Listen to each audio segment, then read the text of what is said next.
नमस्कार शेतकरी मित्रांनो, पुन्हा एकदा स्वागत आपल्या यूट्यूब चॅनलमध्ये. आज दिनांक 27 फेब्रुवारी 2026 आणि आजच्या व्हिडिओमध्ये काल संध्याकाळपर्यंत अपडेट झालेले आपल्या हाती आलेले राज्यभरातील कापूस बाजारभावाची अपडेट आजच्या व्हिडिओच्या माध्यमातून जाणून घेण्याचा प्रयत्न करूया.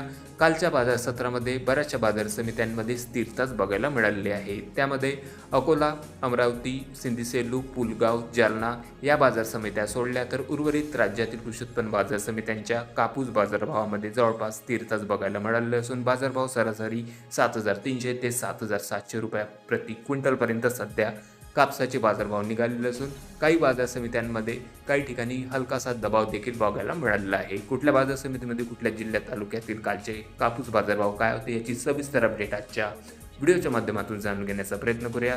तर व्हिडिओला सुरुवात करूया. तर पहिली बाजार समिती मित्रांनो जालना कापूस हायब्रिड या ठिकाणी 1,028 क्विंटलपर्यंत कापूस आवक आलेली होती. कमीत कमी दर 7,770 रुपयापर्यंत होते. सर्वसाधारण कापूस बाजारभाव 7,884 रुपये प्रति क्विंटल तर जास्तीत जास्त दर 8,002 रुपये. त्यानंतर पुढील बाजार समिती आहे पुलगाव, जिल्हा वर्धा. कापूस मीडियम स्टेपल 4,450 क्विंटल कापसाची आवक. कमीत कमी दर 7,000 रुपये, सर्वसाधारण दर 7,850 तर जास्तीत जास्त दर 8,010 रुपये. बार्शी टाकळी कापूस मीडियम स्टेपल राज्यातील सर्वाधिक आवक मित्रांनो या ठिकाणी आलेली होती. काल 11,625 क्विंटल कापसाची आवक या ठिकाणी आलेली असताना कमीत कमी दर होते 7,700 रुपये, सर्वसाधारण दर 7,810 रुपये प्रति क्विंटल तर जास्तीत जास्त दर 8,020 रुपये. सुब्रत क्वालिटी कापसाला सध्या बाजारभाव निघालेले आहेत. त्यानंतर बाजार समिती आहे सिंधी-सेलू कापूस लॉंग स्टेपल 3,600 क्विंटल कापसाची आवक. कमीत कमी दर 7,150 रुपये, सर्वसाधारण दर निघालेले आहे 7,925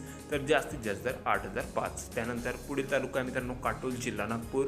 110 क्विंटल कापसाची आवक या ठिकाणी होती. कमीत कमी दर 6,850 रुपये, सर्वसाधारण दर 7,500 रुपये प्रति क्विंटल तर जास्तीत जास्त दर 7,600 रुपये. त्यानंतर बाजार समिती देऊळगाव राज्य, जिल्हा बुलढाणा. कापूस लोकल 800 क्विंटलपर्यंत आवक. कमीत कमी दर 7,300 रुपयापर्यंत, सर्वसाधारण दर निघाले आहे 7,650 तर जास्तीत जास्त 7,880. त्यानंतर उमरठ, जिल्हा नागपूर. कापूस लोकल 679 क्विंटल कापसाची आवक या ठिकाणी होती. कमीत कमी दर 7,300 रुपये प्रति क्विंटल, सर्वसाधारण दर 7,530 तर जास्तीत जास्त दर 7,760. त्यानंतर बोरगाव मंजू, जिल्हा अकोला. कापूस लोकल 1,852 क्विंटल कापूस आवक या ठिकाणी आलेली होती मित्रांनो. कमीत कमी दर 7,730 रुपये, सर्वसाधारण दर होते 7,835 रुपये प्रति क्विंटल तर जास्तीत जास्त दर 7,999 रुपये. त्यानंतर बाजार समिती आहे अकोला. कापूस लोकल अभी कपास के भाव एमएसपी से ऊपर बने हैं।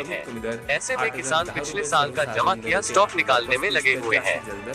बाजार में इस समय कपास की कम आवक होने से कपास के भावों में तेजी की संभावना है। गुलाबी सुंडी और मौसम की अनियमितता से कपास को काफी नुकसान हुआ है। 430 कॉटन कॉर्पोरेशन ऑफ इंडिया 7,890 रुपये, सर्वसाधारण कापूस बाजारभाव 7,970 तर जास्तीत जास्त दर 8,010 रुपये. पारशिवनी कापूस H4 लॉंग स्टेपल आवक या ठिकाणी 1,698 क्विंटलपर्यंत. कमीत कमी दर 7,400 रुपये, सर्वसाधारण कापूस बाजारभाव 7,550 रुपये प्रति क्विंटल तर जास्तीत जास्त दर 7,625 रुपये. त्यानंतर पुढील तालुका मित्रांनो कळमेश्वर, जिल्हा नागपूर. कापूस हायब्रिड 3,031 क्विंटल कापसाची आवक. कमीत कमी दर 7,000 रुपये, सर्वसाधारण दर निघाले आहे 7,400 रुपये प्रति क्विंटल तर जास्तीत जास्त दर 7,730 रुपये. त्यानंतर बाजार समिती आहे घाटंजी. कापूस LRA मीडियम स्टेपल आवक या ठिकाणी 2,237 क्विंटलपर्यंत होती. कमीत कमी दर 7,000 रुपये, सर्वसाधारण दर निघाले आहे 7,300 तर जास्तीत जास्त दर 7,700 रुपये प्रति क्विंटलपर्यंत बाजारभाव निघाले आहे. त्यानंतर बाजार समिती मित्रांनो भिवापूर. कापूस लॉंग स्टेपल 535 क्विंटल कापूस आवक. कमीत कमी दर 7,550 रुपये, सर्वसाधारण दर 7,670 तर जास्तीत जास्त दर 7,800 रुपये. त्यानंतर पुढील तालुका मित्रांनो हिंगणघाट, जिल्हा वर्धा. जबरदस्त 10,700 क्विंटलपर्यंत आवक या ठिकाणी होती. कमीत कमी दर 7,100 रुपये, सर्वसाधारण दर निघाले आहे 7,850 तर जास्तीत जास्त दर 7,950. त्यानंतर बार्शी टाकळी. कापूस लॉंग स्टेपल या ठिकाणी आवक होती मित्रांनो जवळपास 11,625 क्विंटलची कमीत कमी दर होते 7,540 रुपये, सर्वसाधारण दर 7,830, तर जास्तीत जास्त दर 8,020 रुपये प्रति क्विंटलपर्यंत. तर हे होते मित्रांनो काल संध्याकाळपर्यंत अपडेट झालेले आपल्या हाती आलेले राज्यभरातील कापूस बाजारभावाची अपडेट. बऱ्याचशा बाजार समित्यांचा जर कापूस बाजारभावाचा जर विचार केला तर कापूस बाजारभाव सध्या राज्यात स्थिरच बघायला मिळालेले आहे. आपल्या तालुक्यात आपल्या जिल्ह्यामध्ये सध्या कापसाचे काय बाजारभाव आहे कमेंटमध्ये कळवा. चॅनलला नवीन असं जरूर सबस्क्राईब करा, शेअर करा. भेटूया नवीन व्हिडिओ सोबत. तोपर्यंत नमस्कार.